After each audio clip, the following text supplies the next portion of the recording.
Nick Verano. Are you siphoning from what they're doing over here, or are you telling somebody else? Okay, so you're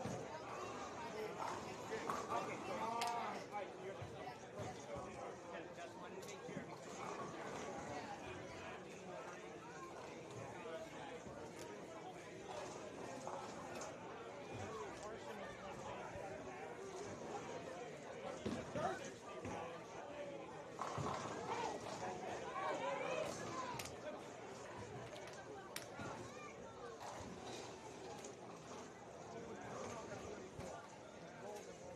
Mike, North Jersey, South Jersey, where are you guys from? Nick's from Rockland County, New York. We're from North Jersey, Kingston, North Jersey. Okay, North Jersey. And a Holiday Lane. Actually, you know what? It would make sense if I was the other person on the mic. Okay. Since I'm from this region. I'll cross the mic over here a little bit. We'll go a little back and forth. Good afternoon, everyone. Welcome in. Okay. Use it accordingly. Yep. Here's what I'm going to do. You're going to start it up. Yep. I'm going to say a little bit of hi, then I'm going to go stop the practice, and then you and I are going to go. All righty. You're going to do play-by-play, I'll do color. Sure. You have to point that mic at it to work. If you're pointing it at yourself, I can't hear you. So like this? You're using it, and then you guys switch. Okay. Basically, when I go like this, or I poke you, that's when I want to come in. Gotcha. All right. If I don't poke, just keep going. Or you can just point it over to me and then toss me something and then have me come in. Yeah. Professional. Oh yeah, professional deadwood clearer. He's gonna whack him with that ball again. He's gonna throw the fucking ball.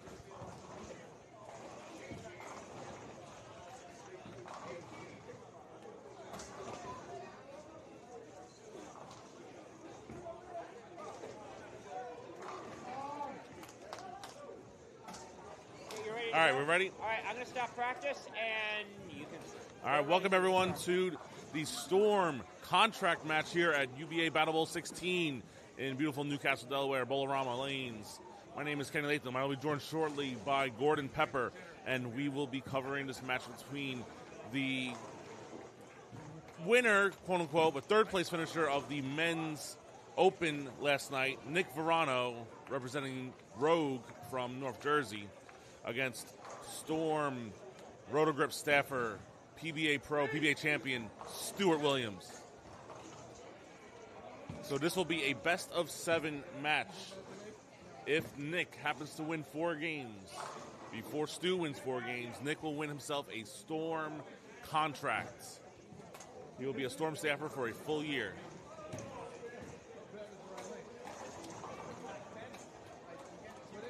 And we will be getting started very shortly here. Give you a quick rundown of, as you see, a little bit of what Battle Bowl looks like right now here on a Saturday afternoon. This is the biggest day of the year. The 8-man uncapped event is going on at the same time. Last night in the men's uncapped, not men's uncapped, the men's singles, Nick Verano finished in third place, like I said. The top 2 already have contracts, so they're not both for Storm contracts.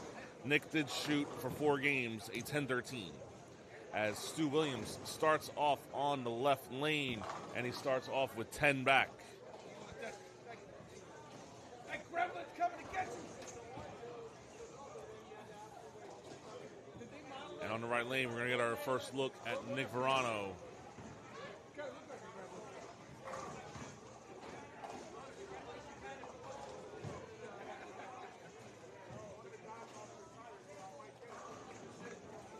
As he gets up here on the right lane and throws his first shot in this match, and also puts 10 back. So both of our bowlers starting off very strong, as you would expect.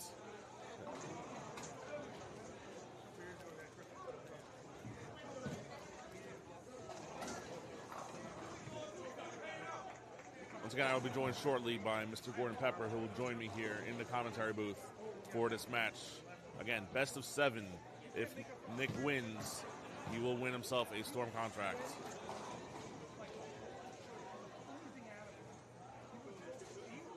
has to do is beat a PBA champion, Stu Williams.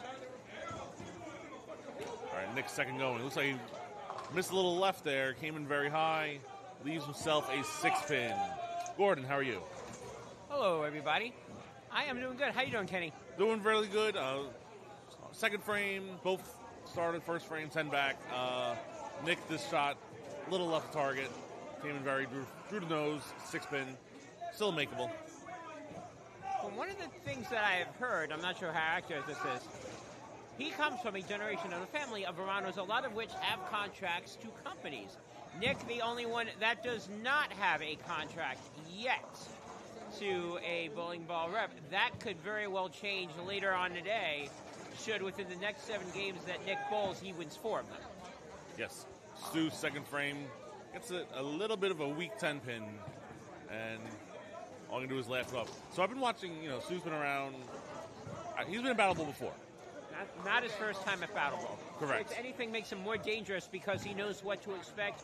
He knows the UBA noise. He knows the fact that people were cheering and booing for him. So he's a veteran. I think in terms of Storm contract matches, this is going to be one of the hardest ones just because it's not someone, no offense to some of the quote-unquote superstars that have been here before, but this is the first time that they were there. Some of them, shall we say, got caught like a deer in the headlights, as we see his next shot, which looks very good. Stu's been here. He knows what to expect. That makes him extremely dangerous, and this may be the toughest challenge that any UBA bowler has had to face. Yes. We have had plenty of pros come in for the Storm contract match, but Stu's And bowled. smoked like a salmon, by the way. Yeah. But Stu's bowled events. He's been here before. I think this is his 3rd Battle Bowl, if I believe I'm correct on that one. 2-0 on contract matches. Yes. So and he just did Hot Pursuit earlier. He wiped everybody out. So theoretically now 5-0 against UBA bowlers. Yes.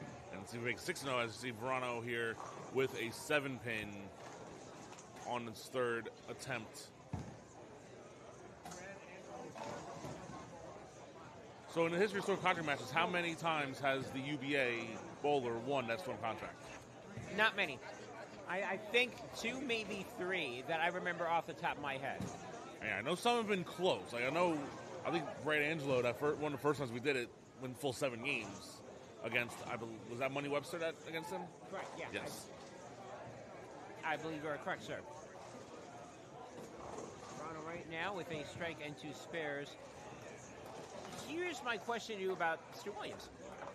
As I said earlier on, he had a match. He was successful on it. Does that help him that he says, okay, I know what the shot is? Or does that hurt him because he's on a different pair of lanes? They're 13 and 14. Bowlers from all over the universe complain about this pair because for them it's not fine china. They actually have to work to get scoring, and the scores here are traditionally lower than normal. Does that hurt or help? Compared to the rest of the house, I'm not sure. I have bowled on this pair before in the uncapped, I think a couple years ago, so I have first-hand experience that it's definitely not the easiest pair in the world. As we see, Stu gets this one a little wide, but he gets back in time for the strike. But most of these pairs do play similarly enough that it shouldn't be a big deal. And, Stu's a pro. He'll know how to adjust correctly. What makes him even more dangerous is that this match is on a Saturday. That gave Stu Williams 2 days to figure out what the shot is, what the lane's going to be like, what the field's going to be like. He wasn't on this pair per se, but if you're going to give any pro 2 days and a couple of events to figure out what the shot is, it's got to be real dangerous. Yes. By the way, during this week, he did shoot a 300 already. Yes, he shot a 300. I believe it was either last night or on Thursday night, one of the events. As you saw, the last shot, Stu did leave himself a ring 10-pin. So, if you're Nick in this scenario, the nerves have to be kicking in, right? I think the nerves at the beginning are kicking in. I think what helps Nick a lot is the fact that Stu didn't start pounding him right out of the gate. Stu is up. He's only up by 10. And more importantly, he's on a spare. Nick is on a strike. So a strike here, all of a sudden it's even Steven. Yes. And technically, if they do both decide to go throw strikes the rest of the game, Nick will win this game by 10 pins. That is correct. Let's see. It's all about placement. All about placement. Let's see if Nick gets back in the pocket. And he splits the 8-9. Perfect shot. Beautiful shot from Verano, and it looks like he made the adjustment quickly on both lanes. Yes. In terms of leaving corner pins and then all of a sudden picking them and no longer leaving corner pins. Now, let's see how Stu reacts if Nick can throw a strike here and really put some pressure on him. Yeah, because if Nick throws a strike here, he takes the lead, and Stu has to step up and throw a double just to try to keep in the game. Even though it is a little early, I mean, it is the fifth frame. It'll end sooner than you would think. Yeah, you can't win a game early. You can lose a game early. All right, Nick gets this one out, gets to where I think he wants it, but he leaves himself the 4, 8, 10. Now, in my experience, this does go. This can be picked up. Yeah, he did leave 3, not 3 strikes, 3 pins. But Kenny, you're absolutely right. This is definitely makeable if he's aiming to shoot it from the 410 standpoint. He will clip the 8 going out. So yeah, it's definitely makeable. It's a lot easier than say the 410 or sometimes maybe even the 4.9, just because you have a little more deflection, and that's going around the gutter. Does not hook back from there. No. Gutter Dragon is hungry. All right, now Stu's stepping right up, and he's going to try to jump on that mistake there by Nick. And he gets it out. It comes in, and he puts 10 down. Yeah, hold on. I don't think that score's set. So maybe it's in. I think Stu will take care of it for us.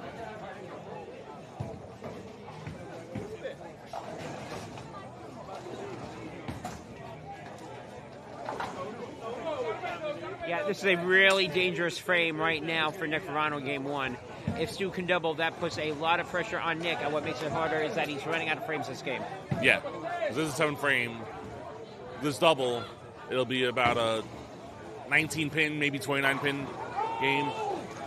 Let's see what Stu does as he gets it out. Oh, jumped up a little early, but gets out of trouble as the 4 falls. Only the 10 stands.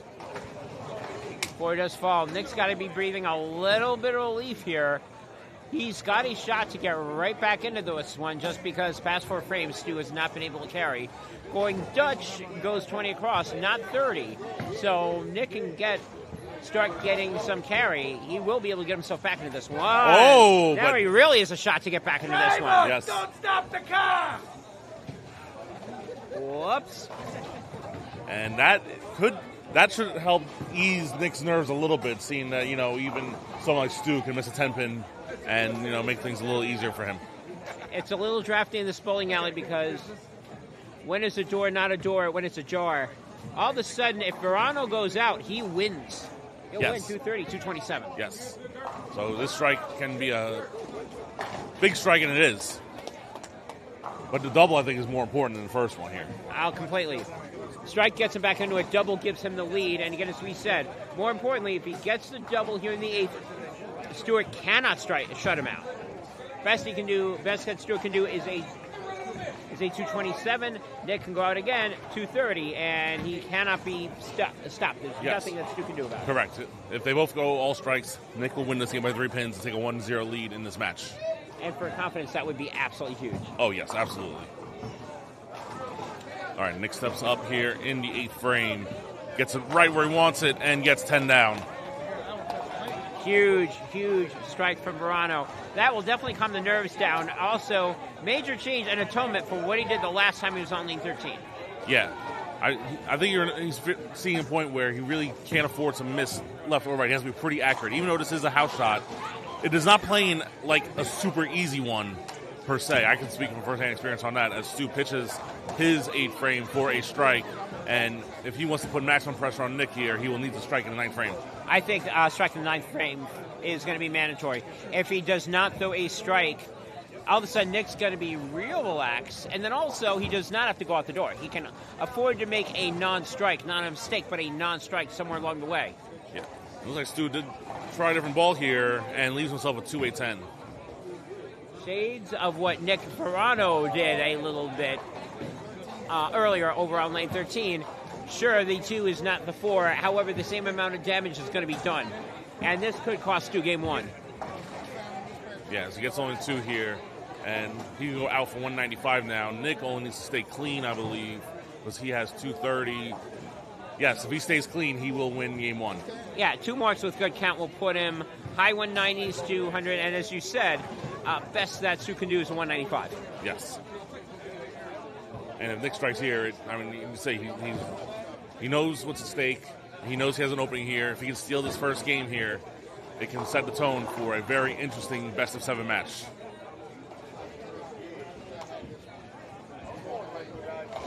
And that is 10 down. We heard some whistles in the back from some of the members of Rogue. That may not have been exactly where he wanted to put it. He did, however, get the results that he not only wanted, but needed. Now all of a sudden he can relax a little bit in the 10th. Obviously, he does not need a strike here. He cannot do what Stu Williams did in the 9th frame. No, not at all. But nine Spirit's a winner. If he doesn't get a spare, it depends on what he does get.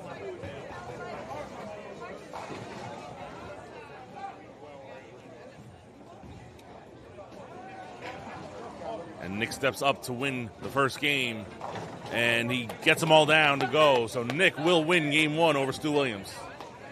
I'm Stu Williams now. Not a big deal. Okay, I made a couple of stupid mistakes on lane 13. I think, again, this is any contract match like this, best of 7. This is not a sprint. This is a marathon. I think Stu's just going to shrug and go, so what? Whatever. Still very much in this one. And Nick, I think Nick needed this one much more than Stewart did. And fortunately for Nick, he got it. It does set the pace, and he knows, okay, I can beat him once. Now I only need to beat him 3 more times. Only, but again, better than, oh, darn, I'm down 0-1 in a game that I almost certainly should have had. Yeah. As Nick does throw another strike there. So now for Nick, do you keep on doing what you're doing with this line and this ball, or do you try to see something might be different, try something out? Looks like he's going to stick with what he's doing and sticking with what he's got. Not anticipating much of a breakdown because, again, it is a one-on-one match. You don't have other bowlers messing up your line. You only have you and your opponent. I think this shot's going to be a little bit of an area check because if I am Nick right now, I try to figure out, okay, what other angles can I get in so that I don't do over here what I did earlier. Looks like he did that very successfully. Nick's going to take game 1. Yeah, and I think he did actually throw a different ball for that shot compared to what he was throwing earlier in the match. Let's ask Nick. He's right here. Nick, do you do any sort of ball change in the 10th frame? There you go. There you go. So I'm not sure if you overheard what Nick said. He did do a ball change. He did do something different. All right, and Stu did go to a different ball again off his last shot and did leave a 10-pin here. So he is also, when you split, you got to try something out, especially when the game's out. Use this to see what the lanes are going to give you for game 2 and game 3, 4, 5, etc. Yeah, we now have some dead Woodski. Yeah, Stu's going to take it out, it looks like. Yep. But he's going to go on the second ball because he definitely wants to have that. Fill shot, yeah. Yes, he wants that fill shot. He needs to see what he's got.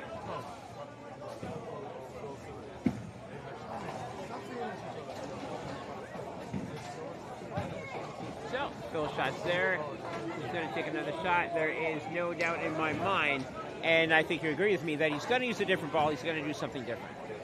Stu actually, again, looked very good at the beginning, but didn't really get the carry, and then that obviously what he did on 13 in frame 7 and 9, yikes on that, so he's got to figure that out.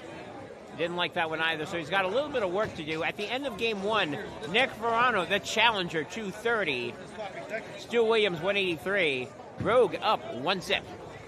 Yes, Nick Verano up 1-0. If he gets the 4 wins before Stu does, he will win himself a Storm contract. So there is a lot here at stake for Mr. Verano. 10 minutes of practice. I thought it more. And it was 6 bowlers for 1 game. 20 games on this thing.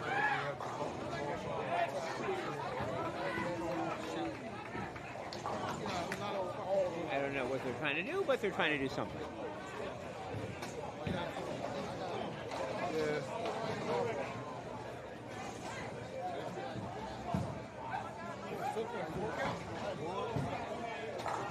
Oh, he's putting Stu's putting the game totals on top. That is a great idea, by the way. Wow, I forgot you can do that over. Stu helping us out. Look at that. Well, not helping, more so helping out the audience. If they tune in and they're like, oh, what's the count? They can now look on the screen. The count is right on screen. It might be a little hard to see. I was born this year's old when I realized changing the team name will get you the number of wins that you have on top. Yes. I love that. Well. We are joined by one Sean Dyke face on. The voice of the people, the voice of choice. Oh, man. Well, I made a choice to bowl earlier, and that didn't matter, but that's neither here nor there. What's going on over here? What did I miss? Miss Nick Verano winning game 1. Oh, well, go, Nicky, go. And, See, that looked like what Sean Dyke did earlier on lanes 13 and 14. Yes. A lot of pocket, little carry. But I think what Nick will do will be different than what Sean Dyke does because I think yes, Nick I think he might make the spare. Oh. Sidebar, I missed. I was the only one that missed 0 10 pins. Thank you. Unfortunately, did you miss a 9 pin though? You know, lights flickering on your left and right will kind of mess with you. Top 10 excuses. Yeah, of why the cloud got very dark. Pin. I wonder who was standing around. Anywho. Didn't realize that there's weather formations that existed in this bowling alley. Yes. Who earns? All right, so 10 pin picked up by Nick as Stu steps up on the right lane, looking to find a pocket again after he lost it at the end of the first game. And he did find it back again. Yeah, and again, Stu Williams, fine, he takes a loss. I really think in his mind, it's like, okay, fine, whatever, big deal. I'll just beat him this game, and I'll be tied 1-1. And it goes back to the best of instead of me being down 0-2. That's what I think Stu's thinking. I don't know what he's thinking. I think he's thinking, Delaware's a great place to bowl. I think, you know what? I really enjoyed my 300 earlier on. And I want to shoot more high scores. Yep. Maybe I'll take my anger out on Nick this game. Yeah, I mean, after swinging a 180, he might have a little more anger issues. He goes back to another ball on the left lane. Unfortunately, leaves himself the 4-7-10 split. You know, we were talking about lanes 13 and 14 and how sometimes they can be a little bit tricky than everything else. Now, keep in mind, this is the first time that Stu has bowled on these lanes, just like everybody else. So he's trying to figure it out. Right now, not liking what he's seeing, and he almost did the exact same impersonation that Nick did earlier on when he left the 40-10. Yes, he only gets a 7 off the rack. So leaving 2 pins on the board, potentially. And Nick sees another opening here. Like he did late in game 1, if he throws that double, he can take a big lead early on here in game 2. Yeah, he could have. Stu could have hit the double. He did not. Nick now has a chance, as you said, to take a lead. If he does double, as you said, that could put a lot of pressure on Stu Williams. There is strike number 1. Third frame here, and he's had a decent look on lane 13. I can argue that his look on 13 is a little bit better than Stu Williams, if he made the correct adjustment, because that's what he was looking to do earlier. Yeah, I think he did make an adjustment off the 4-8-10 leave, and maybe he's found it from there because he hasn't missed since then.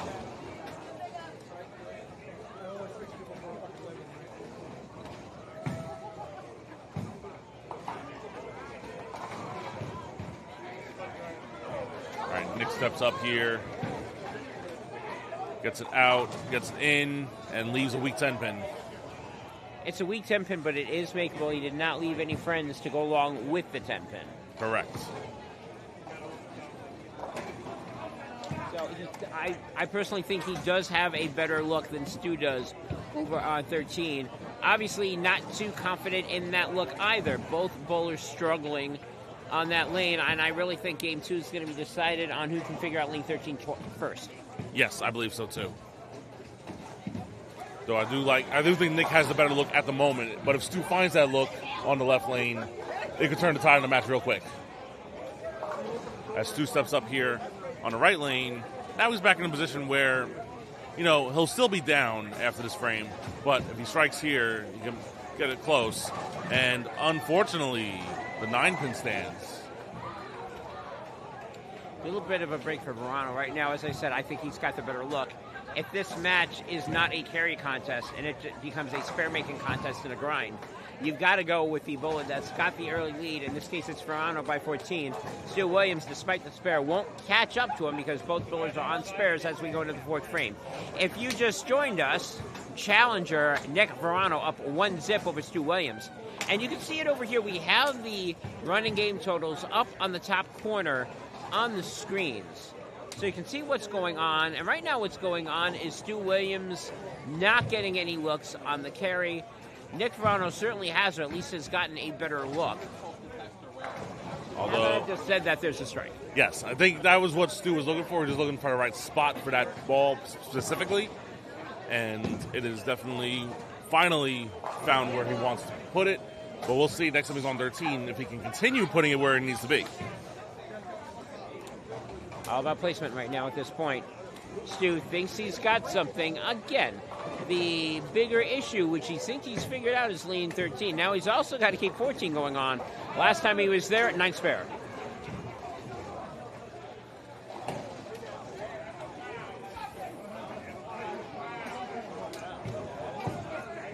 Nick Verano resetting after some, let's just say, shenanigans on lanes 11 and 12. Yes, like I said earlier, the UBA Uncapped event is going on. Uncapped, unleashed, and sometimes unhinged. Yes. All right, Nick steps up now after the distraction and is not fazed by the distraction as he puts 10 down on the right lane. Again, the right lane, both bowlers looking good on. It's the left lane, lane 13, that both our bowlers are a little iffy about. I think, if anything, maybe Nick needs to do a little thank you over to the guy that stepped over between lanes 12 and 13 because it forces them to stop and reset. Could be MVP right now. Yes.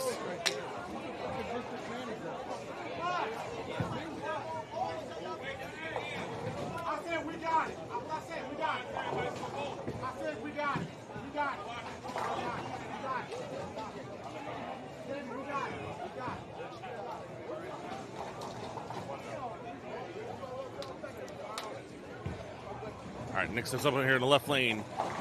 And the left lane has been causing issues, and it continue to cause issues as the 310 is left up. Maybe he wants the guy on lane 12 to move over to lane 13 and throw his strikes for him. Yeah. Right now, no one's got the answer on lane 13. The only problem here is that Stu Williams finally did get a strike there. Moving to lane 14, you have to think Stu is, even though he's trailing, he's got a little bit of an advantage to get those pins back and retake the lead. Of course, we're also making the assumption that Nick does not make the spare here. If he does, he'll hold on to the lead, and he does. Yep, picks up the baby split and maintains the lead for now. For now.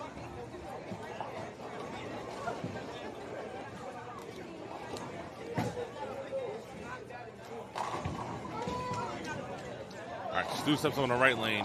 He needs this strike if he wants to get back in this match again. And he puts all 10 down. Very nice shot. Really nice shot for Stu. Stu's also now looking to see what's going on out of the pair. We've had, shall we say, entertainment unlimited this weekend. To say the least. To say the least. Verbal shenanigans. But then again, this is the UBA. Okay. Stu can cut the lead down to 3 here. So 4 here, I'm sorry. 4 if he throws a strike. Actually, no, if he throws a strike, he takes the lead. Because right now, the best that Nick can do is a 250. Oh, well, you're basing off of that. 256. I'm basing off of if they go strike spare. Well, no, because Nick right now, 100. Yes. So Stu can take a 6-pin lead, and he sure will. That was a big shot. And Stu now has a 3-bagger. Major advantage right now to Mr. Williams to tying this up. What you said, Ken Ainer, absolutely right. Whoever figures out lane 13 first is going to win. That right now, that answer is Stu Williams. Yeah. Now striking here in the second half of this game, Nick Verano still up 1 zip if he wants to keep it that way. Has got to start striking on 14 and start striking in a hurry because what's dangerous here is that it looked like Stu Williams got comfortable. Yes. Now, Nick has the right lane figured out. He has 14 locked in. Yes, he does. But now he has to figure out 13. He has to figure out now. Now as in right now. Yes. Like this shot, he has to strike. Now. Because if he doesn't and Stu comes up with a double, it's going to get out of reach here really quick for game 2. Yeah, and like I said with Stu game 1, I'm going to say the same thing with Nick game 2. If Nick does not strike here, he's running out of frames. Dealing with a 6-pin deficit, okay, fine, no issues. 26 with 3 frames left against Stu Williams, that is not a good sign. No, not at all.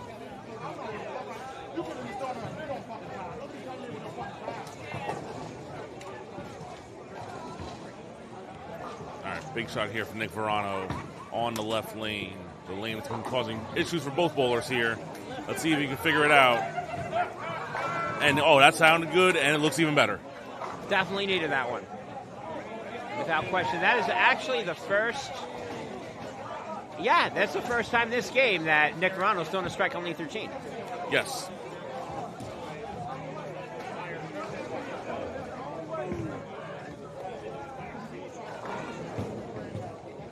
The Duncan. That's mine. Yeah. All right, Stu up in the right lane, looking for the four-bagger and gets them all down.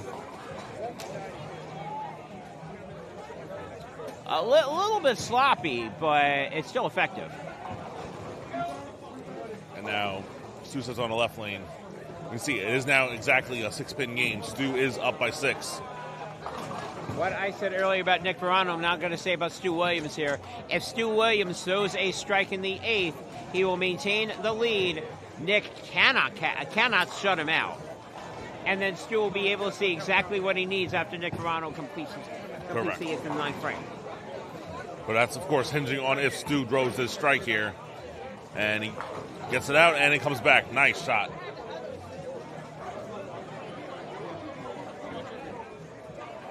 All right, so like I said, Stu cannot be shut out here. Well, Nick's up and he's going to get to 9th frame first. And we'll see if Stu needs 2 strikes, all 3 strikes in the 9th and 10th. Or less, depending on what Nick does here in the 8th and 9th frames. Yeah, that's pretty much accurate. If I'm Nick Smith, I'm thinking strike or bust at this point. Yeah, he's definitely in the mode like, I need to throw both these strikes here. I need him to force the game. You need that, and then if you do that, then you need a tap somewhere from Stu Williams. First things first. This one's got to be a strike. And, yeah, this lane, yeah, he's good on this lane. I'm not sure about he's good. I'm not sure about either of them being good. Both shots a little bit on the high side. The pins have been falling for now, but keep an eyeball on it, especially for Stu in the 10th frame if all of a sudden he needs it. Yeah. All right, now this shot here on lane 13 will be a telltale sign of what game 2 is going to look like for Stu in the 10th frame. So if Nick strikes, we know Stu's going to need the next 3 to lock them out. Right. If Stu doesn't strike, he only needs, a mark and 2 strikes? Depends on what the non-strike is. Yes. And it depends on what the non-strike is. And he doesn't like it. There's a reason for it. Yeah, there is. I believe that's a 2-8. Yeah, 2-8 double wood. I don't want to say the game is over yet, but Nick took a lot of pressure off Stu Williams. Yes, for sure.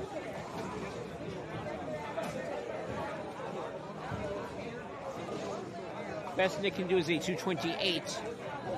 Meanwhile, Stu can go out for 256. Yes, sir. So now you got a 28-pin cushion, which means a strike and any good mark in the 10th will be good for Stu Williams to tie this one up. Yes, spare made by Verano.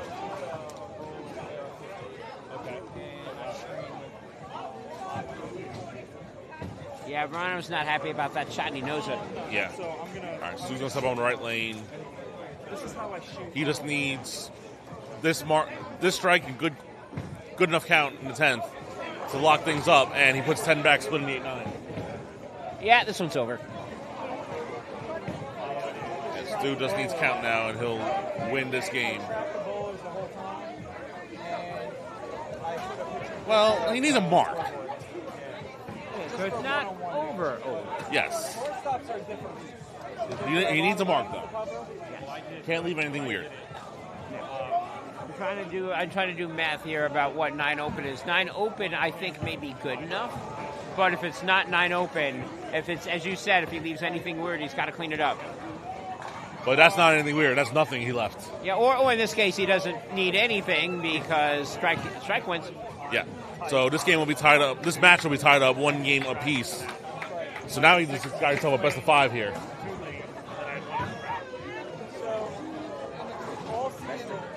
Best of 5. 3 games wins. Or 3 more wins, I should say. All right, Stu going to use the last few shots to try to see what else works here on the left lane, and that shot worked.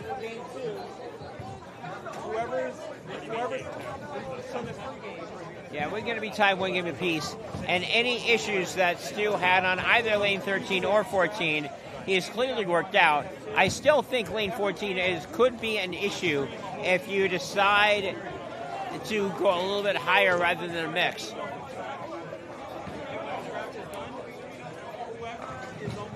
And Stu leads himself, looks like the 7-10, but it's all for naught here as Stu has finished off this game and will take a 1-1, 254. We'll make it one game apiece after two. Yeah, that 7-10 that just showed up, Nick needed to see that a couple of balls earlier. So if you're Nick here, I mean, you're locked in on the right lane, but the last shot came up a little high, so we might move a little left and see what else he has here. But yeah, he's still looking good on that right lane. But that right lane could go in any minute. It could just all of a sudden burn up on you out of nowhere. I think it'll burn up closer to Stu Williams and Nick Verano. And the reason why I say that is check out the speed of the ball. Nick's throwing it significantly faster than Stu, and therefore that ball's going to be able to pick up a little bit quicker. Hence, he doesn't need to worry as much on when the lanes break down. I know people are going to say, Gordon, what are you talking about? You're just looking at angle of entry at this point. Yes, Stu Williams is a fantastic bowler. I'm not taking anything away from him. He's really, really good. I'm just noting on lane 14, angle of entry and the speed of the angle of entry. Right now on that, later on, maybe advantage Verano, but right now, obviously, game 2, advantage Stu Williams. Yes.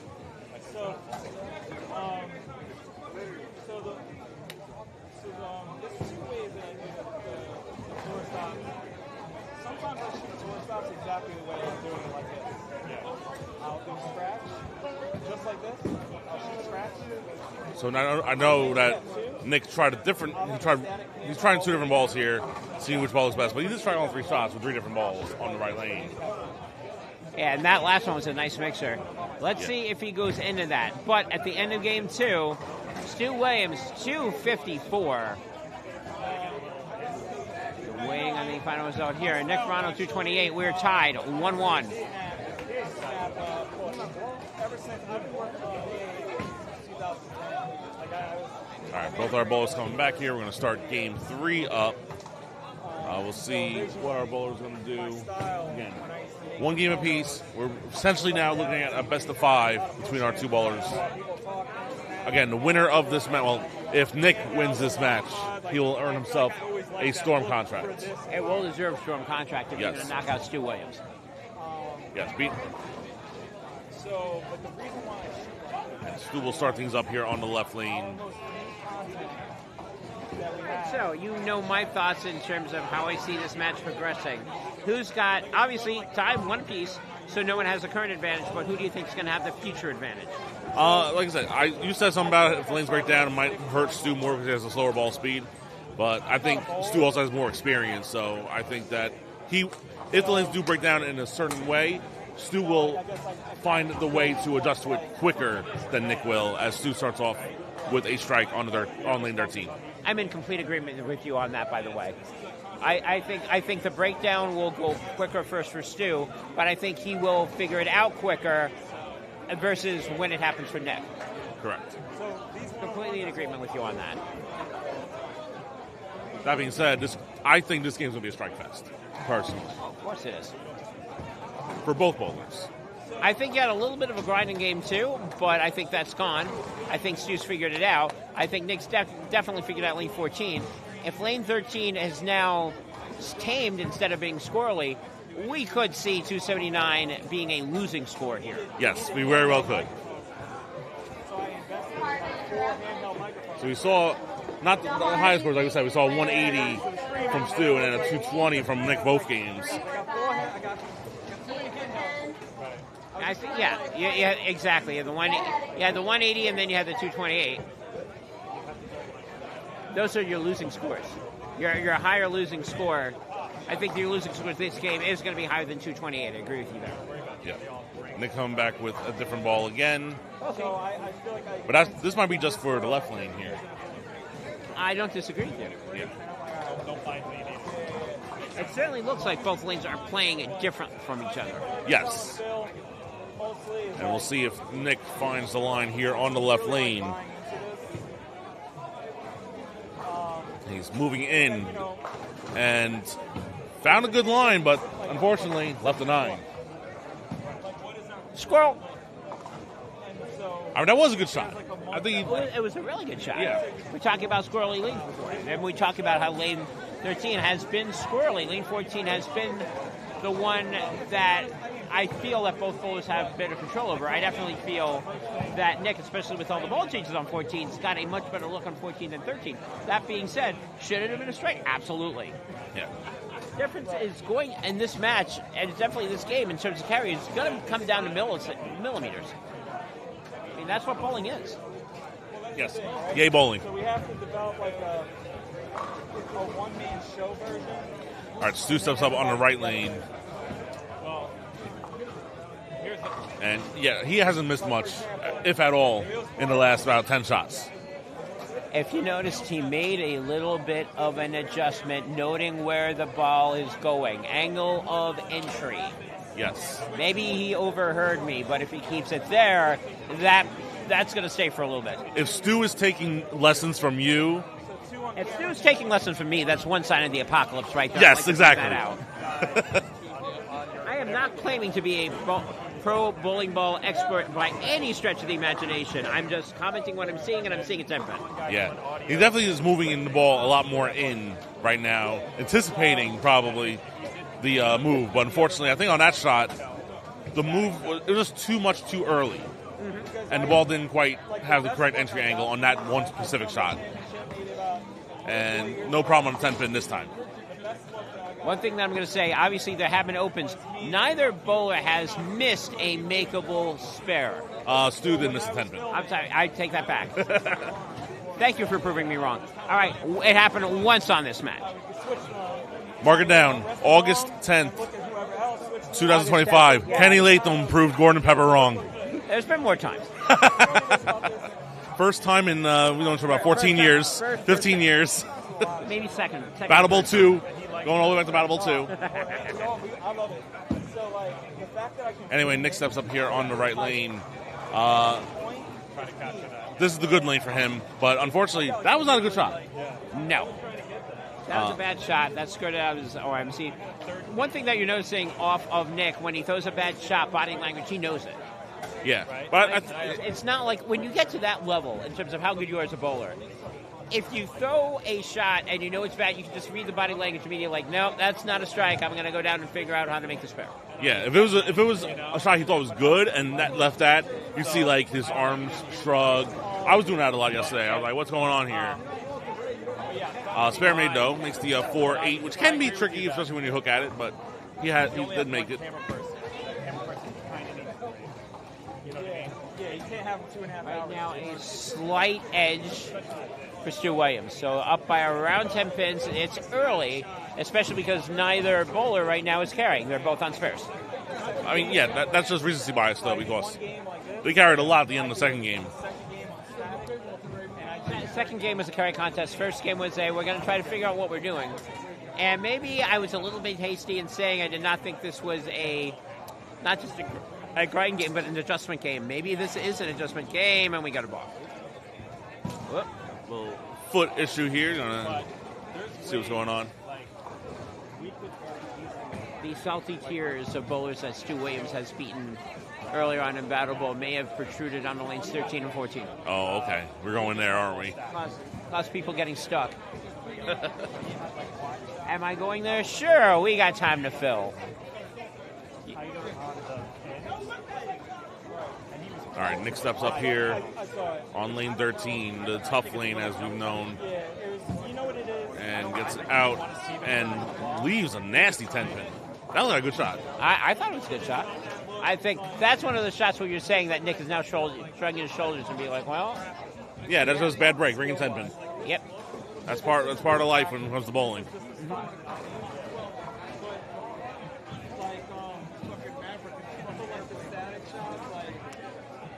I wasn't a huge fan of it, of that cutting to the maybe like the first 20 times you do it. All right, looks like 10 pin But now when you get to the 20 knocked down. all of a sudden you're going to be like, you're going to forget.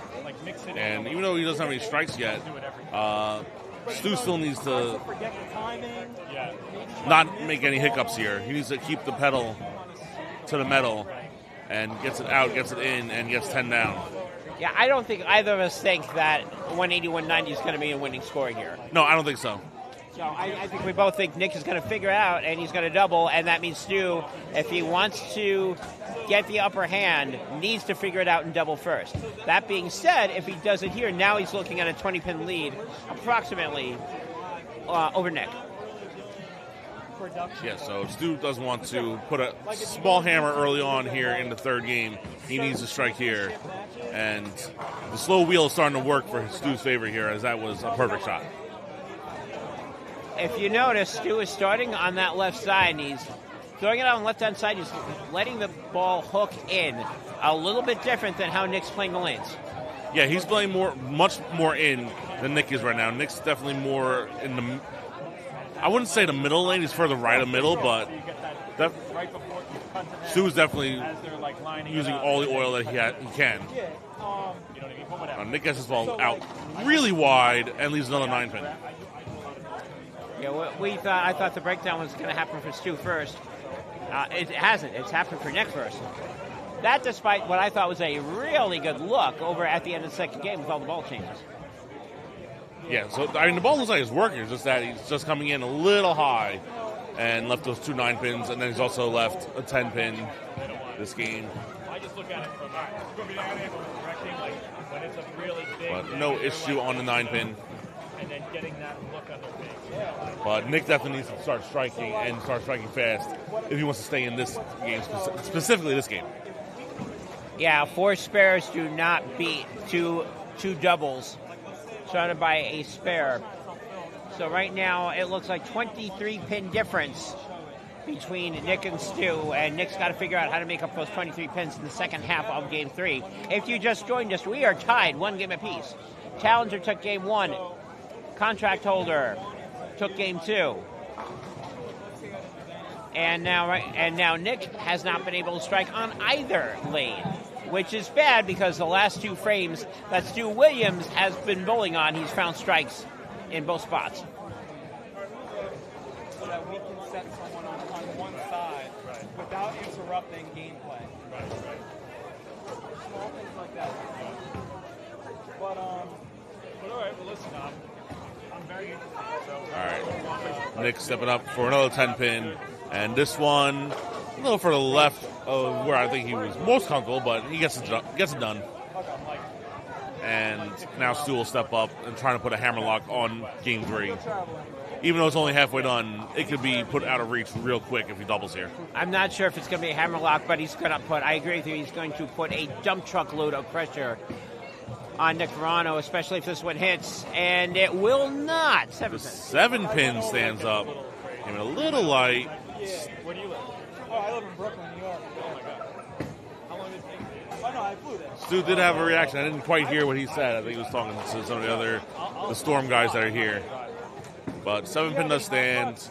No problem making it. And now we can see, since they're both on spares, we have an exact score update. And it is a 23-pin lead for Stu here. So even though Nick only has the 1 strike all game, he's still only a mark and a half out of the game. Yeah, well, or a double out of the game. So it's pretty evident for Nick that he's got to figure out how to make strikes. But you're right. Game is not out. 23 pins is definitely makeable. And I think Stu even knows that. I think the reason why I was chatting a little bit is that he knew he did not throw a good shot. Yeah. All right, back on 13, which he's sort of kind of figured out here a little bit, but this time another 10-pin. Well, maybe the second half of Game 3, Stu returns in favor of Nick, and he starts throwing spares, opening the door to Nick Verano. If he wants to start throwing strikes, he's got 4 frames left to do it. If he goes out the door, it's a 225, and that means that Stu's got to start carrying. Yeah. So but the key is here is Nick starts striking because Nick hasn't struck in 5 frames. And Stu just missed another 10-pin. As you correct me, that's open number 2. Both of them for 10 pins for Stu Williams. That cost him Game 1, by the way. We're going to see if it costs him Game 3. Yeah. I mean, maybe this will calm Nick's nerves down a little bit. Now he sees an opening here. I mean, he's still down in the game, But yeah, so that's so it's not. Yes and no. He's down in the game, but if he doubles, the deficit will be 1 pin. That is true. Which is a big difference from the 23 that it was not too long ago. what's the biggest compliment we have? Let's see if Nick gets on here now. And that was a nice shot. That was buried. And I'm maybe thinking he lost confidence in his shot. That was a buried shot. He followed through. He really pulled it. It looked like that he had a little swagger in that step. And maybe that was because he saw, wait a second, he just blew the 10-pin. I've got a shot at this one. Yeah, now it's like, okay, the door's open. It's time for us to try to get through that door that was open for us and get it down to a 1-pin game. 1-pin game, all of a sudden, even if Stu throws a double, it's only a 1-pin game at that point versus a spare, in which case Stu can go right back to work and not feel much pressure. 1 pin, he's going to feel pressure. All right. Nick gets it out and trips the 10-pin. Not the prettiest of strikes, but it got the job done.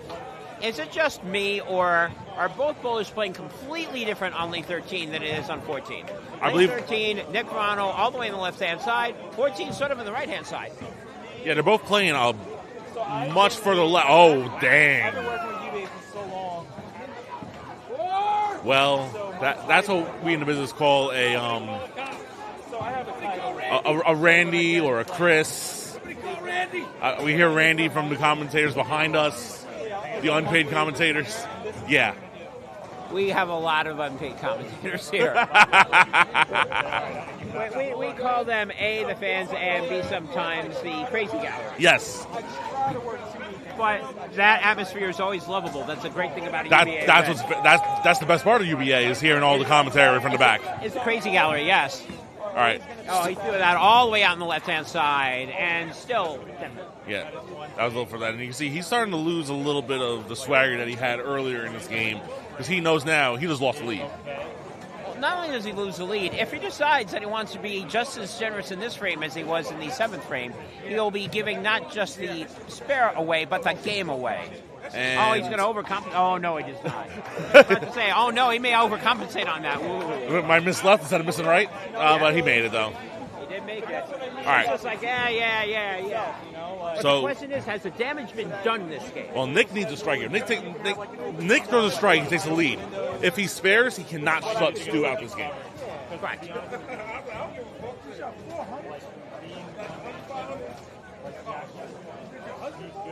And there is a tie potential here. Yes. All right. Nick Verano steps up in the 9th frame on the right lane. Gets it out. The pin dances. And we get the messenger over to take the 10 out. Now Nick steps up. All he needs is a strike here, and I believe he locks Stu out from game 3. Best that Stu Williams do at this point is a 215. Nick can go out for 235. He needs a strike. If he doesn't get it, it depends on what he leaves. Yes. When you're getting someone for this, it's like. Well, if he throws a 9... Nick goes out the door for 235. Yeah. If Nick goes 9 spare strikes, Stu needs all 3 to win by 1. Correct. I tell Phil that. I was like, Phil is like, I know I make it look easy to treat, but I usually get paid for the troubleshooting. All right, Nick gets up, needs a strike, and he gets it. And that will most likely, barring a catastrophe, be game number 3 to Nick Verano. Right now, he's asking about number count over to his group of friends. Well, we'll chat with a couple of them momentarily. Part of that may also be communication of, okay, this game is over. What sort of equipment shall I be using? Yeah. And theoretically, as long as he keeps it on the lane, this game is over. All right, looks like he's throwing the same ball just a lot. Make sure he ensures the game. And that will be the confirmation that game 3 will go to Nick Verano. And Nick will take a 2-1 lead in this best of 7. You know, we talk about that missed spare. That missed spare, once again, coming back to bite Stu Williams. Stu Williams had a chance to put this one away. He was up by 23. All of a sudden, that even if he made the spare in the 7th frame, he's still up. I really feel that miss all of a sudden. That's when Nick Verano woke up. He's finishing up with 5 in a row. One more here will make it 6 in a row on the finish. Nope. Well, that was definitely a ball test. I saw him speaking to, I believe he was talking to his father behind us, saying, try this ball out, and he decided to give it a shot. Didn't finish, but now he knows what that ball specifically will do on the lane going forward in the rest of this match. Because this match is still not over by a long shot. It's only game 3. There's still potentially 4 more games to go. Oh, I think Stu's going to take this loss and focus on game 2 the same way that he took the loss and focused on game 1. He's like, okay, fine, whatever, no big deal. He's got 2 games on me. That's okay. 3 games does not win this. It takes 4. So I really think he's going to shrug his shoulders and go, okay, fine, I'll just take game 4, and then we'll be even again. And that's what I really feel. There's the change that he probably needed to get the first strike. That strike does mean that Stu Williams will finish somewhere in the 200s. Yeah, and somewhere in the 2 teens. Stu is trying out other equipment as well, as you can see, seeing which line will give him the best look here. He's going to a 3rd ball just to see what it does.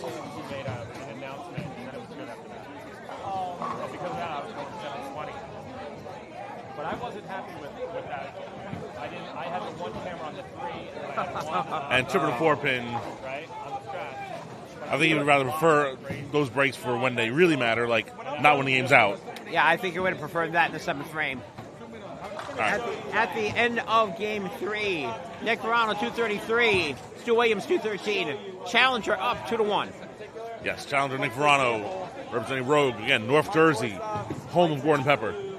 That is my district. But I heard that he's actually from upstate New York, so. That is correct, too. I'm going to grab somebody from Rogue. I want to see what they think is going on. Hold on one moment. All right, we're going to get ourselves someone here. There's been times where, so there was one time. All right. Well, you're in. So right now, I have one of Nick Verano's teammates from Rogue. His name is Michael Malley. I want to see what you think of how Nick is doing so far. He's doing good. He's controlling his emotions well. It's tough, you know. You're bowling against one of the best in the world, and you know, he's a great bowler. But Nick's great too. So he's doing well. He's just got to keep going, and yeah. I mean, I don't know what else to say. No, that's good. Thank you, Mike. All right, as you saw on camera, both Nick and Stu have started off game 4 with strikes. So we saw Stu lose a little bit of line in the middle there at the end of game 3. Let's see if he can find something here, especially on the left lane where he's struggling the most, and that is not what he wanted to do, losing the 4-6. That is the wrong sort of double. Yeah. So, again, the left lane coming back into play. We saw it in game 2, and then we saw it again at the end of game 3 for Stu, where he's kind of lost it a little bit, left a few 10 pins, and now tries something different, and it comes in really high, leaving himself a split that's going to need a miracle to pick up, and that miracle does not happen. That does not. Now a huge break for Verano. There hasn't really been any point in any of the games so far that someone gotten a big lead and just held on. This has been back and forth all 3 games, and it's been close in the middle. This is the one game that, and this could be turning point of the match, then Nick goes, you know what, I'm feeling pretty good on both lanes. Let me start running and force Stu to catch me. Yeah. So if he grows his double here, well, double starts with a single, but that ball jumped up, and now maybe Nick's losing a little bit of lead 14 here as he leaves a 3-6-10. Or we can be completely wrong, and Nick doesn't want to take that much of a lead on anybody. Listen, I think he wanted to take the lead, but the lane didn't give it to him. Yeah, 14 said, no, we want a good, tight, competitive match all 7 games.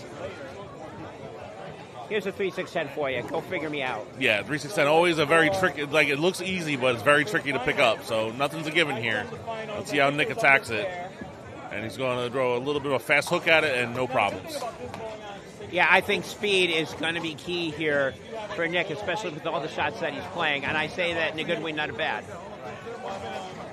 Even, okay, he doesn't have the double, but he's still got a lead.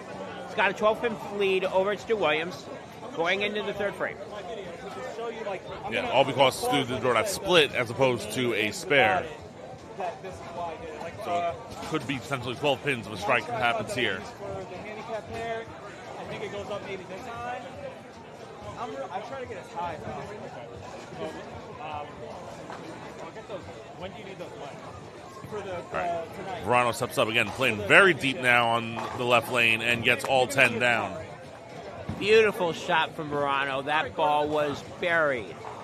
So, sort of figured out something on lane 13. It's almost sort of reversed of what we had earlier, where whoever figured out 13 wins.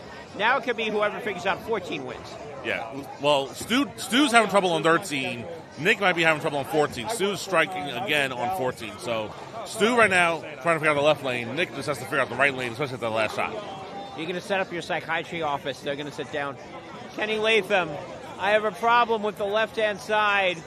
And then you have the one with Kenny Latham, I have a problem with the right-hand side. Help me.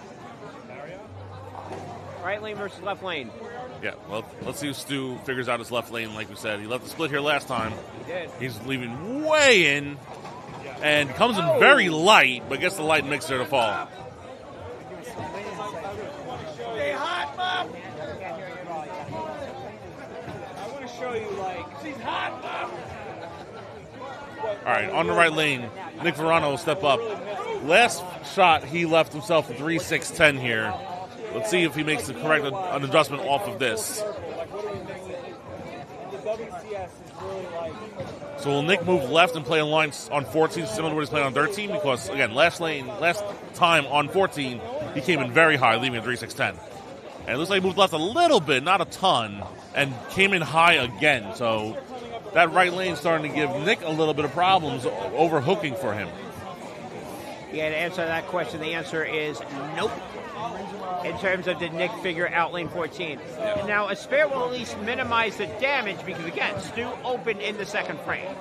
So at least if he makes the spare, and this is makeable, he'll get back to a tie situation with Stu. If he opens, then Stu will take the lead on him. And again, this is almost sort of from Von Stu Williams. I don't need to win this game, but I'd rather have even this up than be down 3-1. Yeah, and spare made. Go rope!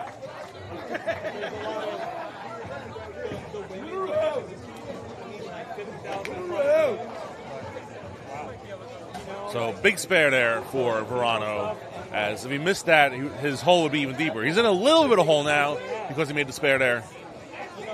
But also hinges on whether Stu can keep striking, which hasn't been a guarantee at all this match. Yeah, if Stu does throw a strike in the fifth, he will take the lead. If he doesn't, because of that conversion, Nick will still have the lead going into the fifth frame here in Game 4. Nick Verano up 2-1, looking to extend it to 3-1.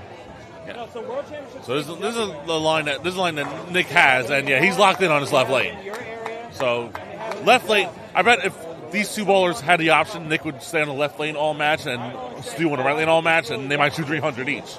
But because we're not doing anything like that, unfortunately, according to the rules of bowling that are done by the USBC, and what I think Storm would prefer also, is each bowler bowls on both lanes. Does it happen all the time? No. Oh. And Stu now losing the right lane. And I'm saying this, when both bowlers are making a mistake this time, they are paying for it in a maximum penalty situation. Unlike the 4 pins that Nick left, this is a different pattern. This is no more as the Big Four, and the difficulty level is a lot harder on this than what Verano had to face. Yeah, Stu going to give it a run and tease a little bit, but nothing pops out. So we have an open frame for Stu Williams in the fifth, and now Nick is up a full strike here after 5. Yeah, Stu goes from strike I take the lead to open, and now I'm down by 20, maybe 30 pins. Yes. And the more consistent. Yikes. That's bowling for you. That is bowling. However, Nick Verano, if you saw the look on his face when he's there, and bowlers are not completely emotional, but now he's nodding his head up and down. He's like, you know what? I think I'm liking this right now. Gotta like that even more with that 10 pin. It's wiggling. It is not falling down. And we do have slow racks here. 10 pins haven't been falling late, but not that time. And Stu Williams really wants to avoid missed 10 pin number 3 at this point. Yes. Especially because every time he's missed a 10 pin, he's lost that game. Correct. But he was a little worried, but he made it. He does make that one. However, and a big however here, we said earlier, the second frame, when Stu Williams opened, that Nick Verano had a chance to take control of this game. That didn't happen. Now in the 6th frame with another open by Stu Williams, Nick Verano really has the option to take control of this game. Yeah, especially if he throws a double here, which, this shot is going to be huge because the right lane is the one he's having the most issues with. Let's see if he can figure out his right lane. And it looks like he upped the speed a little bit, and that was 10 back. We talked about speed earlier, and I said, and if you do remember, I did say I thought Verano was going to have an edge on this because of the speed and how he was throwing it. It's coming to fruition now, and if he continues to be as masterful this game on 13 as he has been, he has not thrown a miss here. Stu Williams can be in deep trouble this game. Yeah. Maybe the match. And because if he wins this game, it's going to be a 3-1 lead, and that's going to be a hard hill for Stu to climb back from out of. But again, still kind of early. We're only halfway through this game, but a strike here makes it like a 40-pin game, maybe 30 or 40-pin game. And this is the lane that Nick has pretty much on lockdown, and he still has it on lockdown. Verano right now, again, taking advantage of mistakes that Stu Williams has made this game. Stu Williams has had 2 opens. Nick Verano 0 this game, and the spare conversion in the 4th frame, which is turning out to be much bigger at this point than what we thought it was going to be. Absolutely. And Stu standing up knowing he needs a double here, and he needs it now. Yeah, so we're looking at the scores. If Stu goes out the door, it's a 220. Obviously, Nick on a much higher pace.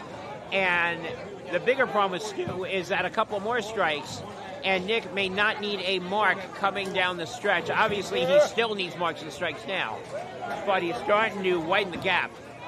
Yeah, Stu needs this strike really bad, and he gets it. 8th frame. This may determine the game here in the 8th frame. Stu needs a double. Anything that is not a strike here, and he's going to run out of frames. And he may have run out of frames right now based on what Nick Verano does.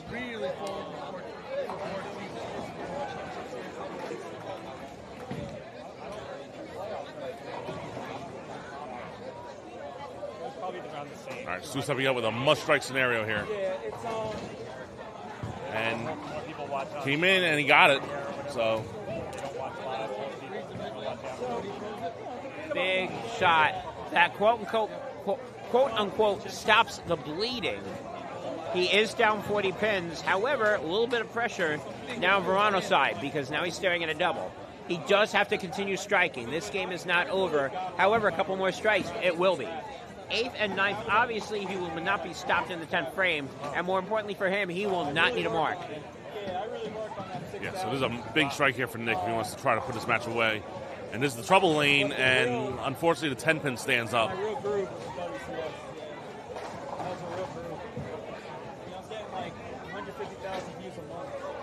Coming up there. That ends the streak of 3 in a row. Now let's do some quick math. Assuming that he makes this, he's now looking at 239 to 220. Yes. So again, he doesn't need to carry as much. He will be careful of not making any fatal mistakes and fatal opens. Yeah, first things first, got to make this 10-pin. Now, he's been pretty good on making these 10-pins today, and he will continue making these 10-pins today. Actually, looking at it this way, 179 assuming the strike. If he goes Dutch, it's a 219. Stu can go out the door for a 220, so I take that back. He's going to have to find a double. If Stu goes out the door, Nick is going to have to find a double somewhere along the line to keep him at bay. Yeah, because if he does not double, he'll look at a 219, he'll lose by 1. Right.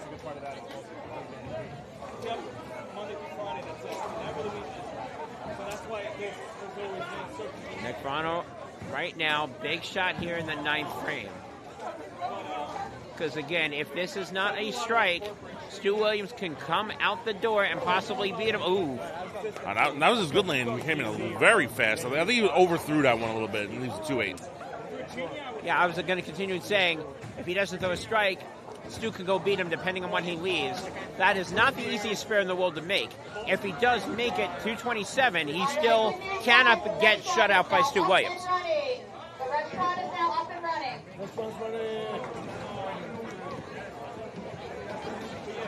So apparently the restaurant is up and running. Get some more Old Bay wings. Yeah, the question becomes who foots the bill. All right, Nick Verano does make the spare. He cannot get shut up by Stu Williams. However, Williams can force him to double. Yes. So Stu steps up, needing 4 strikes here to force Verano to throw 3 in the 10th, or 2 in the 10th. Let's see if Stu gets his first one. Oh, that is really wide, and also leaves a 2-8. Yeah, doing the math here, this is pretty much game over at that point. He pretty much had to throw a strike. Again, math going quickly here, 168. Now the best he can do is a 198. Nick has got a 187 off the mark, so as long as he doesn't, now it really is over. Doesn't do that. Yeah, as long as he doesn't do that, best that Stu can do is a 186. Nick is already at 187. He's going to win game 4. Yes. So Nick Verano will take a 3-1 lead. All he has to do is win one more game in the next 3, and he will have himself a lot of bowling balls shipped to his address really soon. A lot of bowling balls, and more importantly, a lot of discount on those bowling balls. Yes. Sure, Nick now again chatting. No, you're good. Nick right now chatting with his entourage to see what exactly he's going to be using.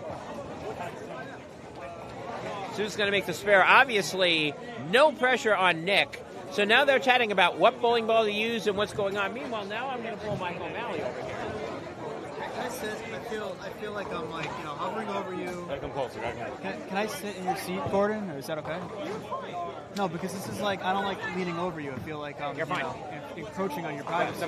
The microphone is okay, covering everything that you're talking about. You're fine. Yeah, all right, cool. So what do we got going on here? So Nick's gonna be a 3-1. It looks like. What we're seeing back there is left lane looks like there's been a little more shape the whole time. The right lanes started a little tighter. I think it's caught up. Thing with Nick, the key for Nick is he's just got to keep getting left, keep staying around it. We saw, I think, one shot, I think he threw on 13. Just rolled it, got a little quick, and a 2-8. But as long as he keeps getting left, keeps staying around it, he's going to be in good shape. So Stu, I think he moved back right on 13. I wonder if he was just trying something there. But it looked like he was in the identity and got back to the ion. He was in the ion the first couple of games. For Nick, he started with the altered, had a pretty good look. Just reading a little too hard, game 2 and 3, so he went to that. Vector, similar layout, a little lower diff, get to read a little more consistently. They're getting a little wet dry, a little tight down lanes, so that's going to be the key, is just staying soft, keeping staying around. I mean, that's Stu's A game, but if Nick can do that, he's going to be in good shape. One of the things that we've been talking about is Nick's adjustment via speed based on the lanes. What's your thoughts on that? So, yeah, I think the key is, like I said, like you're saying, stay soft. That's what we've been telling him back here. His first 2 steps, if they stay short, if they stay slow, he's in good shape. If they get a couple shots he threw, especially I saw more on the left lane, he got a little too quick with those first 2 steps, and the ball didn't really read enough in the first, 40 feet of the lane. So, but I mean, last couple shots he's labeled. So as long as he, like you said, I mean, I keep repeating it, but as long as he stays soft, stays around it, he's going to be okay. Well, if he does that one more game, he's going to have a contract at the end of game 4. Nick Verano, 227. Stu Williams, 175. Nick is up 3-1. Technically, there are 3 more games left in this match. Stu Williams must win all of them. The margin of error is 0, a.k.a. El Cheapo, and Nick Verano is 1 game away from getting a contract with Storm. And Stu Williams will start things up here on game 5 on the left lane, and he needs to figure out what he is doing wrong here, and needs to figure it out now. And he starts off with a strike here, lane 1. Well, he needed that. Again, if I'm Stu Williams, I need to figure out something very quickly, doing it very fast. Really getting, not the ball speed, but I mean getting out of the gate really fast and coming out running and really putting pressure on Nick. Nick seems that he's got his line, as Mike is saying, as long as he's in his zone, he stays soft. He doesn't have that. Stu's job right now is to try to get him out of his comfort zone, make him uncomfortable, have him do something like that, corner pin, make him pay for it, throw strikes, force him to second guess what he is doing. If he can do that, he's going to extend the match. If he can't, and Nick stays in his comfort zone, this one's ending in 5. Yeah. And we see here that Nick left a ring 10 pin, so not a bad shot by any means, just a bad break. I do a lot of town halls, and I was doing these political ones. And Nick will continue to be perfect on those spares. I don't think Nick has missed a single spare all match. Nick has not missed a makeable spare all match. Correct. And he made one that was a split. So yeah, exactly. He did miss a few, especially especially early on, but you're absolutely right. His look is a lot better now. He is much cleaner technically than Stu Williams, and that's been the whole entire match, which again, you sort of think, well, wait a second, that's the Storm guy that's coming in. He's thrown him more strikes than Nick, but when it's been coming to a grind game, Nick has had a better look right now. Yeah. Which is, again, why he's up 3-1. Yes. Is this over? Not by a long shot. Technically, Stu's got the lead. If he keeps the lead This going game. on, this game. If he keeps the lead going on and forces it to a game 6, we'll see what happens. Yeah, and from Stu's perspective, it has to be one game at a time. And that's how Nick's thinking, like, he has to win one game. If it's this game, it's ended now. Yeah, exactly. You cannot have the mentality of, okay, well, I can afford to lose one and get away with it. Not against Stu Williams. You cannot have that mentality. I mean, you can't have that mentality of, oh, no, here he comes, either. So it's sort of tempered, and as you said, yeah, you know what? I've got him on the ropes. Let's end this now, except he does not have him on the ropes this game. Double by Stu Williams. Stu now has the lead again. Yeah, so Stu starts off with a double here in the second game. And I think he's going to get this pin out of the gutter on 14 before he steps up here to throw his next shot on 13. It's something else. You don't want to try to golf out the But and I also told Phil, you know, it's not about creating something. I don't want us to do something that someone really seasoned can do.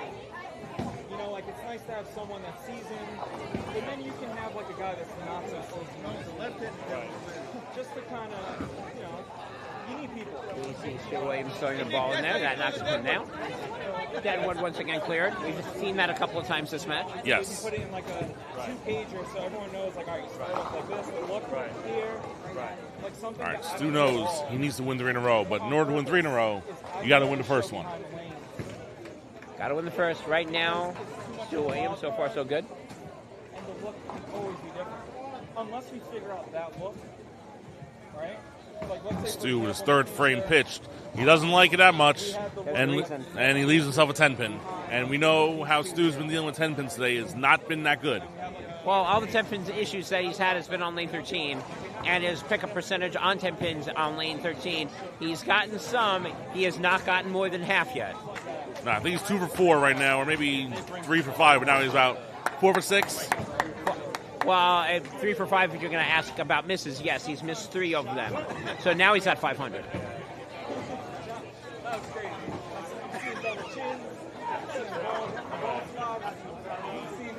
Now he's better than below average, below 50. Yeah. I don't think, no, the other miss was a 2-8, not a 10-pin. Okay. So he's missed 3 3 makeables. 3 makeable spares on the right-hand side, 2 of which have been fatal and the cause of him losing games. Yes. I think all 3 of them has been the cause of losing games. As Nick with a big strike there, as he takes the lead here in Game 5, which is an elimination game for Stu Williams. If Nick wins this game, it is over. That's correct.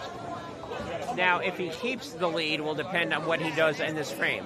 A triple here, and remember, we're talking about pressure. Pressure big time in this case. Yeah.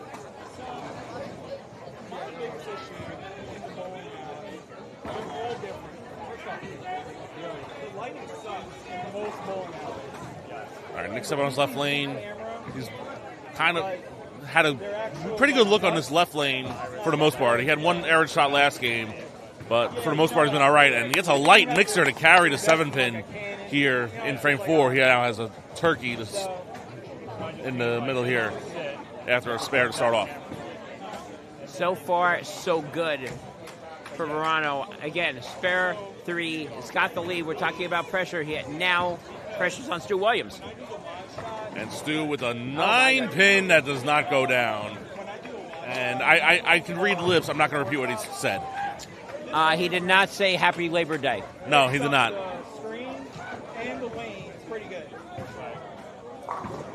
Well, which goes to show you that even though, I mean, there's not a whole lot riding from Stu's point of view for this, he wants to win this match. Of course he does.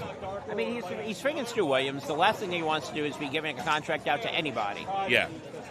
let alone some guy who just rolled in, did well in a tournament, and now is going to potentially walk away. Rolled in, did well in a tournament, and now all of a sudden. And here's the thing: Nick Verano's got something to prove. As we said earlier, he's got family members that have got contracts. He's looking for that, and Stu is looking for a strike.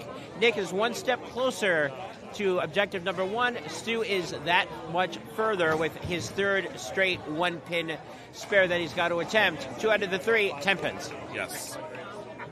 I mean, none of those last 3 shots have been bad shots by any means. Just that Not at all. hasn't been carrying, and you can tell Stu's starting to get a little frustrated, and this might be, no, he's good. Hey, listen, you never know with the way these balls might move in the back end. Well, again, angle of entry, angle of entry, angle of entry. Michael O'Malley, not Michael Myers. That's someone else that right now, if you're looking for a horror show, Still Williams is finding him. Michael O'Malley absolutely said he's got to stay soft, which he's been doing. He's got to stay firm, which he's been doing. Result, 3 strikes, and what Stu's got to be really worried about, if Nick gets comfortable, again, he's got to try to get him out of that comfort zone. And there's a giant fail on getting him out of the comfort zone. 4 in a row for Verano, and he's feeling comfortable. You can tell in the look at his face, he's feeling comfortable. As a bowler that's trying to chase, and you know this because both you and I have dealt with this, that is a disaster if all of a sudden your opponent is comfortable. Yes. And he's not only comfortable, he's looking confident. He's in the zone. Yes. I did, yeah. I mean, And a strike here can really put a hammerlock on Game 5 to the point where Stu needs every strike remaining just to have a shot. As Nick steps up here on the left lane, which, again, lately has been his good lane, although I think both lanes have been pretty good for him lately. And there is another strike, 5 in a row, and the crowd comes alive as Nick is on the precipice of a contract here. Yeah, crowd's starting to get a little antsy, and for Nick Verano, that is a good thing. Starting to get the clapping, starting to get that emotion coming up. And Stu goes through the face again.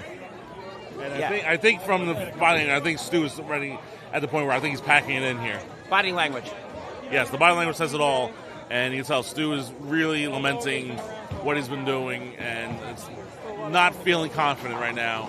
And we are looking at a couple more frames, and this could be all she wrote. Yeah, from a mathematical perspective, this could end in the 8th frame, especially if Stu is, and he's trying. It's not like he's not trying. He's throwing shots, just does not have the angle of entry. Nick does. Nick has brought the correct entourage with him, with Michael O'Malley and company, and they've been helping him out, doing exactly what he needs to do, and he's been listening. And there's a 2-8-10, and that is probably going to be, I wouldn't say it's all she wrote, but the lady is starting to get the lungs warmed up, if you know what I'm saying. George Bizet's Carmen is starting to warm up the orchestra, and we're about to go into the final act. Yes, we are. And some woman with a Viking helmet named Helga is about to start crooning. That's what I was referring to, yes. And you're going to see pretty soon, especially if Nick throws the next 2 strikes, the members behind us, mainly of Rogue, will erupt for Nick Verano here. Best Stu Williams can do is 219. Nick Verano can achieve that in the 8th frame. All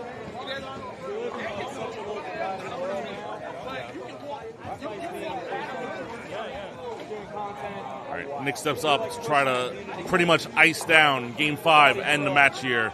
Gets it out, gets it in, but comes right through the face, 3-6-10. So it's not over yet, but it's not a total disaster.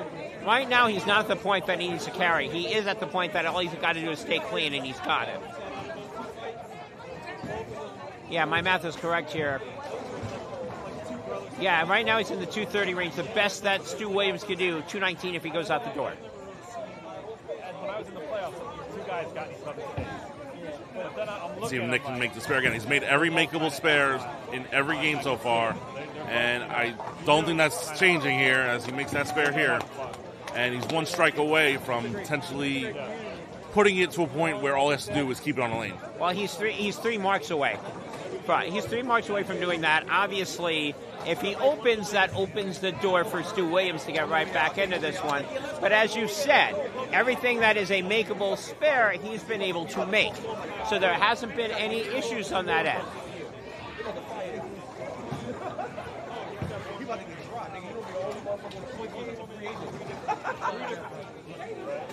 All right, Nick gets the ball out here on the left lane, and the 7-pin falls.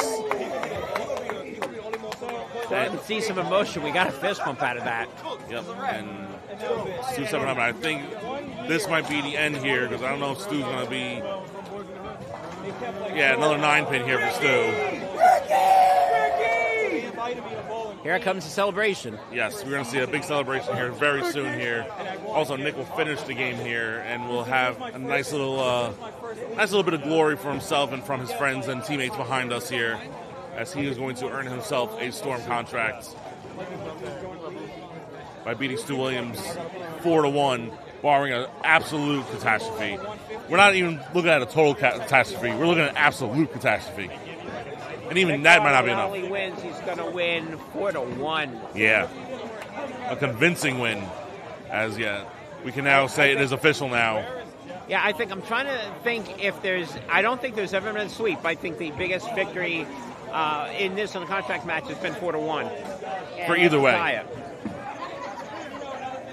And it really doesn't matter at this point, even though he's going to make this fair. Mathematically, this is over. Congratulations to Nick Verano for winning the Storm contract, defeating Stu Williams 4-1. Yes, big congratulations. And I'm willing to buy the ball he has in his hand right now. He can't use it anymore. Sorry? I'm willing to buy the ball that's in his hand. He can't use it anymore. Yeah, no, you cannot. And you definitely won't. This is the last time you'll be able to. You won't be able to use it in around 30 seconds. Yes. 7-pin. But Nick Verano with the win, and he gets a nice little ovation from the crowd here at Battle Bowl 16, Newcastle, Delaware. One laptop, and that was this one. It was in a different bag, like on the bottom.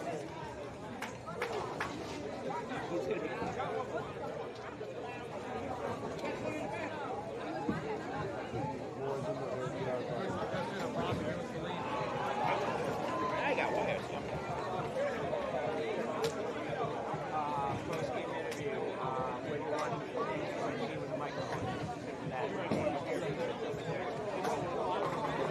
I'll get up and like Yeah, no. Here, you want me to conduct or do you want? Okay, I'll conduct. I'm going to start asking. All right. Once Nick's done here in the 10th frame, we're going to get Nick Verano into the interview with Gordon Pepper to talk about the match as he closes out with a strike. Congratulations once again to Nick Verano, winning himself a Storm contract, beating Stu Williams 4-1.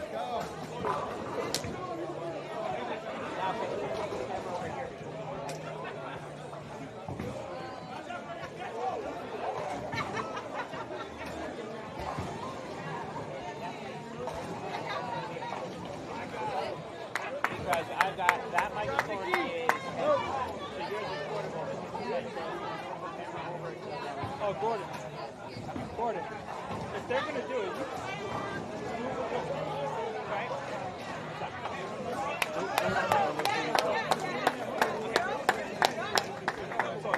All right. Congratulations again, Nick Verano. He will get interviewed by Gordon here in a little bit.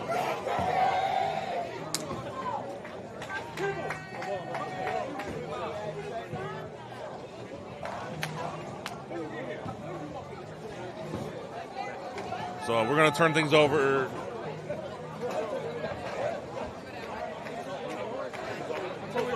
Okay. Stu going to finish out the games here. Stu is bowling more later tonight, so I want to see what the lanes are going to do. Again, at Battle Bowl, there will be tournaments running a lot. say goodbye. All right, so we're going to say goodbye to everyone here on the UBA feed. Thank you so much for watching. We'll be back tonight with the World Championship Wilder Cup match between Hitman and Outrage. That'll be tonight at approximately 8 o'clock Eastern Time. Until then, we will see you all then. Thanks for watching, everyone, and UBA all day.